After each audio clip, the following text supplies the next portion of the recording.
Assalomu alaykum do'stlar. Bugun sizlar bilan oqsil yog' uglevodlarining so'rilishini ko'rib chiqamiz qisqacha. Xo'p, ma'lumki bizda oqsil yog' uglevodlar og'iz bo'shlig'idan boshlab to ichakgacha hazmlanishda davom etadi va shu ichakda hazm bo'lgan ozuqa moddalar esa shu ichak hujayralari orqali so'riladi va shu orqali hazmlanish va so'rilish sodir bo'ladi. Xo'p, bizda shu hazmlangan ozuqa moddalar shu lumen qismi orqali enterosit hujayralariga so'riladi va shu so'rilgan oqsil yog' uglevodlar esa kapillyar qon tomirlari orqali qonga o'tkaziladi. Xo'p, biz birinchi uglevodlarning so'rilishini ko'rishsak, uglevodlar disaharidlargacha parchalanadi. Shu disaharidlar ichak hujayralari orqali so'rilishi kerak, lekin bular so'rilmaydi, sababi ular yirik molekula bo'lganligi sababli ichak hujayralariga so'rilmaydi. Shuning uchun enterositlar maxsus o'zining fermentlarini ishlab chiqaradi. Shu fermentlari shu o'rtasidagi laktoza o'rtasidagi oglikozid bog'ini, saxaroza o'rtasidagi oglikozid bog'ini va maltoza o'rtasidagi oglikozid bog'larini parchalaydi. Va shu disaharidlarni parchalovchi fermentni nima deb ataymiz? Laktozani parchalovchi fermenti laktaza, saxarozani parchalovchi fermenti saxaraza va maltoza disaharid parchalovchi fermenti maltaza deb ataymiz. Xo'p, demak biz bularni monosaharidlargacha parchaladik. Glyukoza, galaktoza va fruktozagacha parchaladik. Xo'p, bular bu yerda turib tursin. Bizda enterositning qon tomiriga qaragan qismida bizda maxsus nasoschamiz bor edi. Xo'p, bu nasos vazifasi nima edi? Natriy ionlarini qon tomiriga chiqarib berardi. Kaliy ionlarini bo'lsa qon tomirdan enterosit hujayralariga o'tkazib berish vazifasini bajarardi. Xo'p, bu sistemani ahamiyati nimadan iborat desak, natriy ionlari qon tomiriga o'tish natijasida qon tomir natriy ko'payyapti va enterositlarda natriy ionlari kamayadi. Xo'p, enterositlarda natriy ionlari kamayishi natijasida nima tashqaridan ichakdan natriy kirishi mumkin bo'ladi. Ya'ni diffuziya orqali natriy kirishi mumkin. Ya'ni ichak enterositda natriy ionlari kamayyapti, tashqarida ko'p bo'lgani uchun ichak hujayralariga kirishi mumkin.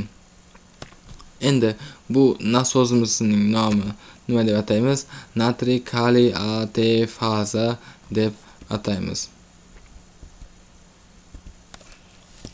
Xo'p, endi bu yerda natriy ionlari kiryapti. Natriy ioni kirganda ham o'zi bilan uglevodlarni olib kiradi. Masalan, glyukoza molekulasini olib kiryapti, galaktozani olib kirish mumkin va bundan tashqari aminokislotalarni ham shu nasos orqali tashilishi mumkin.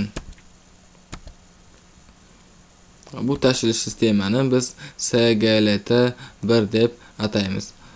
Bu SGLT1 uglevodlar aminokislotalarni tashiydi, faqat fruktoza monosaharididan tashqari. Fruktoza monosaharidning maxsus tashuvchi yo'li mavjud.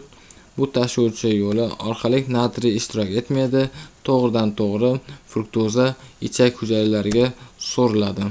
Ya'ni bunda natriy ionlari ishtirok etmayapti. Xo'p, bu yerda fruktoza ichak hujayralariga o'tishda maxsus oqsil tashuvchisi GLUT5 ishtirok etadi. Demak, bizda monosaharidlar ichakka so'rildi. So'rilgan monosaharidlar qon tomirlariga o'tish kerak. Ya'ni bu qon tomiriga o'tishda bu yerda maxsus oqsil tashuvchilari ishtirok etadi. Bu oqsil tashuvchilarining nomi nima deymiz? GLUT2 deb ataymiz.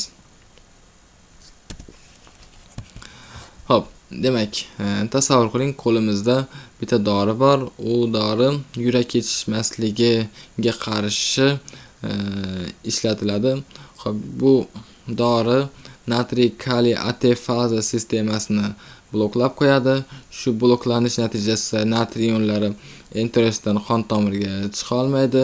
Chiqa olmaslik natijasida enterosda natriy ionlari kamaymaydi. Shu kamaymas natijasida ichakning lumen qismidan uglevodlarni, glyukoza, galaktozalarni ichak hujayralariga o'tkazmaydi. O'tkazmaslik natijasida shu ichagimizda lumen qismida nima bo'ladi? Uglevodlar to'planib ko'payib qoladi.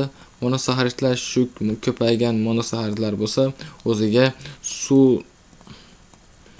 suv tortadi va suv tortish natijasida diareya keltirib chiqaradi.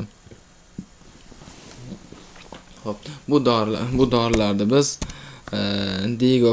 digoksin, ya'ni yurak glikozitlari keltirib chiqaradi.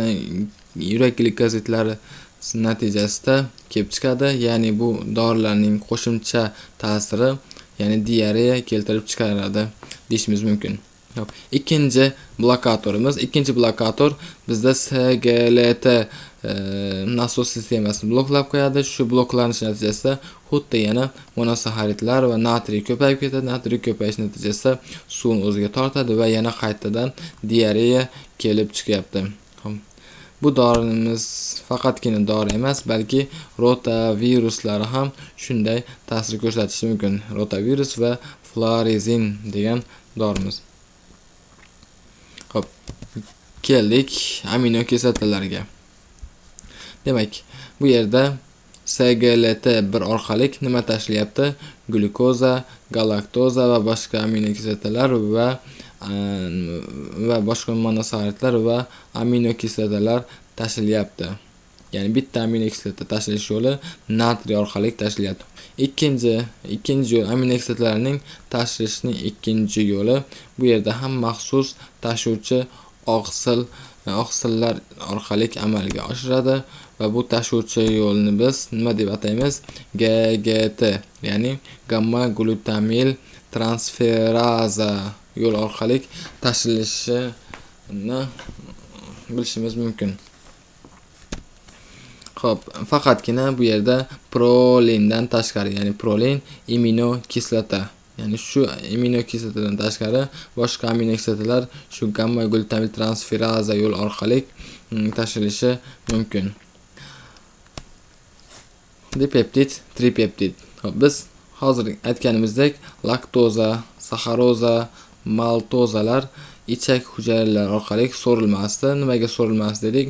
Chunki bular yirik molekula bo'lganligi sababli ichak hujayralari orqali so'rilmayotdi va maxsus fermentlar orqali o'rtasini ikkiga bo'lgandan keyin monosaxarid holatda ichak hujayralari orqali so'rilayotdi. Lekin aminokislotalarda dipeptid va tripeptid holatda enterosit hujayralariga o'tishi mumkin va o'tganda ham maxsus yo'llar orqali ichak hujayralariga so'riladi. Xo'p, bu so'rilish jarayonida maxsus ion vodorod ion orqali dipeptid, tripeptidlarni o'zi bilan birga olib kiradi. Dipeptidni olib kiryapti va tripeptidni olib kirish mumkin. Bu tashish transport qiluvchi oqsil nomi PEP-T1 deb ataymiz. Demak, uglevodlar tashilishi shu, so'rilishi va aminokislotalar tashilishi shu yo'l bilan amalga oshadi va keyingisi lipidlarning so'rilishi. Lipidlarning so'rilishi esa bu to'g'ridan to'g'ri oddiy diffuziya orqali amalga oshadi va buni biz passiv diffuziya deb ataymiz.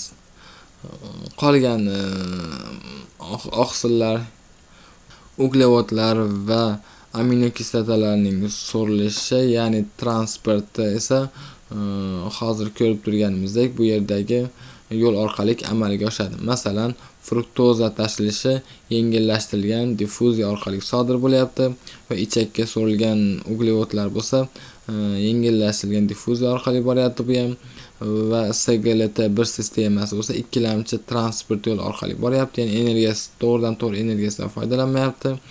Natriy kaliy ATF faza sistemasida bo'lsa ATF sarflaganligi uchun birlamchi transport yo'li orqali nima bo'lyapti? Natriy kaliylar almashyapti va dipeptid, tripeptidlar ikkilamchi transport orqali aminokislotalar enterositlarga tashilyapti.